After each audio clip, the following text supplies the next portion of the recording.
Hezbollah और Israel में भयानक युद्ध चल रहा है। मिसाइलें दागी जा रही हैं, बम गिराए जा रहे हैं। हिजबुल्ला का प्रमुख अड्डा दक्षिण लेबनान है, जिसकी सीमा इजराइल से लगती है। इस सीमा पर भारतीय सेना के 600 जवान तैनात हैं। इन्हें United Nations interim force in Lebanon mission में तैनात किया गया है।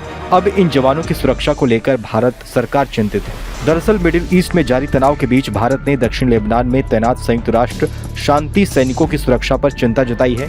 इजराइल लेबनान में हिजबुल्ला के ठिकानों को लगातार निशाना बना रहा है।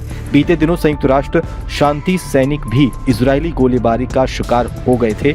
600 भारतीय सैनिक लेबनान में संयुक्त राष्ट्र शांति मिशन का हिस्सा हैं और इजराइल लेबनान सीमा पर 120 किलोमीटर लंबी ब्लू लाइन पर तैनात हैं। क्षेत्र में तेजी से बढ़ते तनाव और हमलों के बीच भारत इन सैनिकों की सुरक्षा को लेकर चिंतित है। विदेश मंत्रालय ने अपने बयान में कहा कि हम ब्लू लाइन पर बिगड़ती सुरक्षा स्थिति को लेकर चिंतित हैं। हम स्थिति पर करीब से नजर रख रहे हैं। संयुक्त राष्ट्र परिसर का सभी को सम्मान करना चाहिए और संयुक्त राष्ट्र शांति सैनिकों की सुरक्षा सुनिश्चित करने के लिए उचित कदम उठाए जाने चाहिए।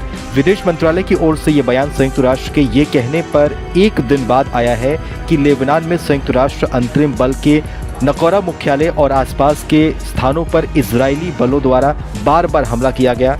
आज सुबह 2 शांति सैनिक घायल हो गए।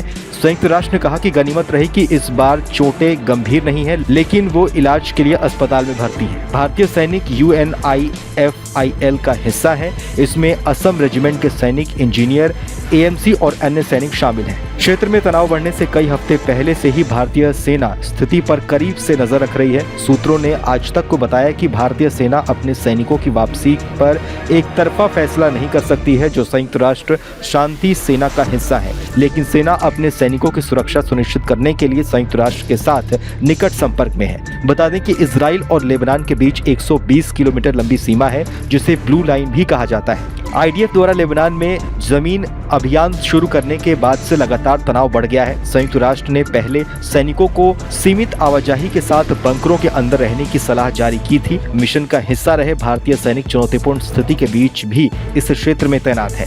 वहीं इजराइल का दावा है कि हिजबुल्ला जानबूझकर UNIFIL को निशाना बना रहा है, जबकि UNIFIL का कहना है कि इजराइल अपने हवाई हमलों के जरिए संयुक्त राष्ट्र की शांति सैनिक टुकड़ी के बेस के पास हमले कर रहा है, ताकि वो इसे मानवीय ढाल के रूप में इस्तेमाल कर सके।